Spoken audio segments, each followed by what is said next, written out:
नमस्कार। आप इस समय देखना शुरू कर चुके हैं मगध संवाद और मैं आपके साथ हूं सुनील बॉबी। नियोजित शिक्षकों की सक्षमता परीक्षा को लेकर आंदोलन लगातार जारी है। जहां 13 फरवरी 2024 को विधानसभा का घेराव करने जा रहे हैं।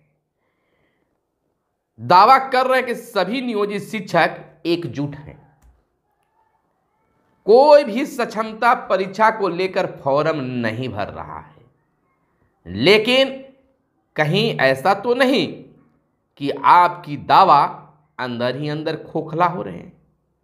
आपके साथ कुछ ऐसे जयचंद्र हैं जो आपके आंदोलन को कमजोर करने में लगे हैं। मैं इस दावे के साथ कह रहा हूं कि जीत तो आपकी होगी, नौकरी नहीं जाएगी, लेकिन कहीं आप कमजोर तो नहीं हो रहे हैं। आंदोलन के साथ साथ नियोजित शिक्षक संगठनों को, शिक्षक एकता मंच जो बना हुआ है, उन्हें अपने लोगों में समीक्षा जरूर करनी चाहिए। इसलिए समीक्षा करनी चाहिए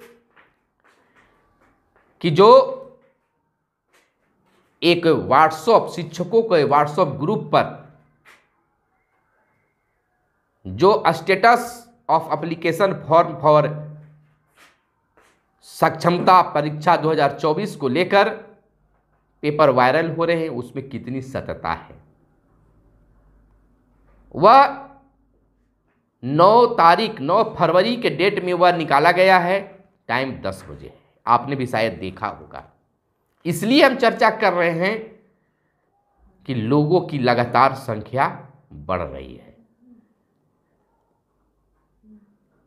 अप्रूव्ड कितना हुआ, कितना लोग फॉर्म डाले हैं, ये तमाम चीज अगर बिहार स्तर पर अगर बात कर लें तो 9 फरवरी के डेट में 10 बजे के करीब 30,430 लोगों ने फॉर्म भर दिया है, जिसमें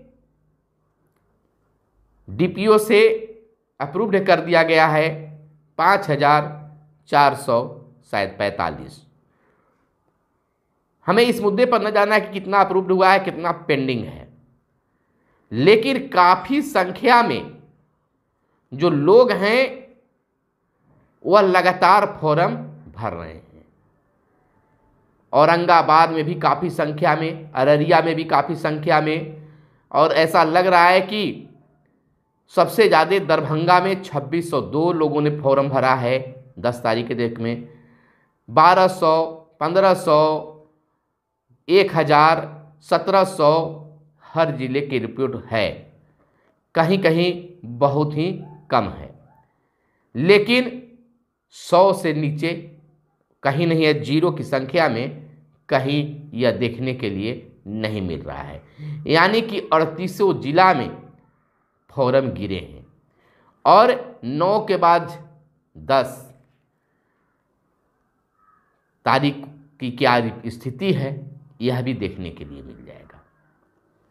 तो इसको लेकर हम इसलिए खबर बनाने की कोशिश किए कि कहीं नियोजित शिक्षक कमजोर तो नहीं पड़ रहे हैं, या दो रंगी नीति तो अंदर अंदर नहीं चली जा रही है।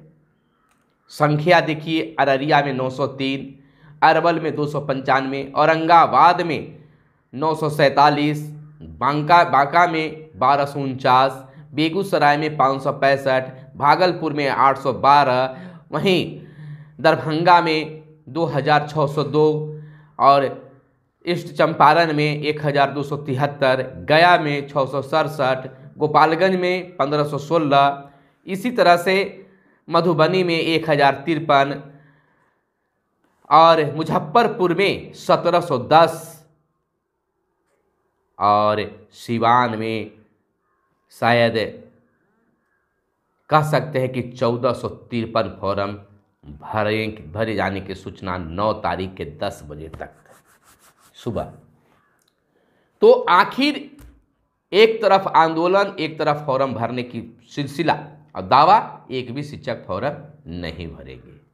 तो इस स्थिति में क्या कह सकते हैं कि हारे हुए जंग को भी आप जीत सकते हैं या जीते हुए जंग को भी आप हार सकते हैं। समझदार हैं।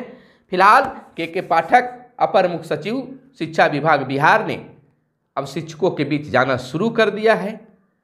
शिक्षकों को अब ये दिलासा देना शुरू कर दिए हैं, विश्वास में लेना शुरू कर दिए हैं कि आपकी नौकरी में कुछ नहीं होगा, आपको 3 नहीं 5 बार मौके दिए जाएंगे, आगे भी देखा जाएगा। तो अब इस उम्मीद में आप जीना चाह रहे हैं या नहीं चाह रहे हैं, आंदोलन करना चाह रहे हैं या नहीं, इसी रूप में आप फॉर्म भरते जाइएगा और अंतिम में 15 तारीख तक तमाम शिक्षक फॉर्म भर देंगे और आंदोलन आप करते रहिए। खैर, बात जो भी हो, वीडियो लंबी नहीं हो, यही बताने के लिए कि कहाँ पर ठीक था और कहाँ पर ठीक नहीं है। बंशीधर ब्रजवासी भी अब जंग में आ गए हैं, प्रदीप कुमार पप्पू हैं, आनंद कौशल हैं, शशि रंजन सुमन हैं, तमाम लोग एक मंच पर हैं, टीएटी के संगठन भी साथ में है। तो लोग साथ में हैं। आखिर अब शिक्षक अपने नेताओं पर विश्वास करना क्या छोड़ दिए हैं? बहुत सारे, देखिए, एक निगेटिव पॉजिटिव दोनों लेना चाहिए। और बहुत सारे शिक्षक जो है हमारे वीडियो के कमेंट बॉक्स में भी लिख रहे हैं कि हम संगठन के साथ में। ऐसा नहीं है। आपकी संख्या करीब 3.5-4 लाख के करीब है, जिसमें अगर 30,000 को मान कर भी चलते हैं तो उसको न मानना बेकार भी है। लेकिन आज तो संख्या 50 के करीब पहुंच गई होगी। 50,000 भी मानते फिर भी 3 लाख 3.5 लाख आप लोग हैं, या 3 लाख ही मान के चलिए, तो काफ़ी संख्या बल आपके पास में है। लेकिन शिक्षकों को बैठा कर राय ले लीजिए कि आखिर आंदोलन होनी चाहिए ना जो नहीं। आप सहमत हैं? लड़ाई तो शिक्षकों के लिए लड़ी जा रही है, तो फिर यह ऐसा क्यों? बात पाठक जी पर कर रहे थे, यानी कि अपर मुख्य सचिव के पाठक पर कि डाइट में जाकर अब शिक्षकों से मुखाबित हो रहे हैं, समझाने की कोशिश कर रहे हैं कि सक्षमता से पीछे मत हटिए, फॉर्म भरिए, आपको किसी प्रकार की कोई दिक्कत नहीं है, सरकार आपके बिल्कुल पक्ष में है, सरकार आपको आगे देखना चाहती है। उन्होंने यहाँ तक कह दिया कि 80% शिक्षक जो हैं अपने ही जिले में पदस्थापित होंगे और 3 के बदले 5 बार मौका दिया जाएगा। तमाम चीज़ें कही जा रही है। और तो और टैलेंट पर भी बात किए कि नियोजित शिक्षकों में टैलेंट है। तो कहीं न कहीं अब जो अपर मुख्य सचिव है शिक्षकों के बीच में उतरने लगे हैं।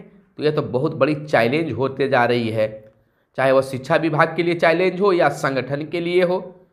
तो लड़ाई अब किसी दूसरे रास्ते पर तो कहीं नहीं जा रही है, यह समझने की ज़रूरत है। फिलहाल हमारे साथ बने रहिए और अपनी मंतव्य को देते रहिए। और कोई भी सूचना हो हमारे व्हाट्सएप पर ज़रूर भेजिए। बहुत सारे शिक्षक हमसे जुड़े हुए हैं और आपकी समस्या को हम उठाते रहते हैं। चैनल को ज़रूर सब्सक्राइब कर दीजिएगा। हमारी कोई बात बुरी लगी हो इस वीडियो में तो क्षमा करेंगे। धन्यवाद।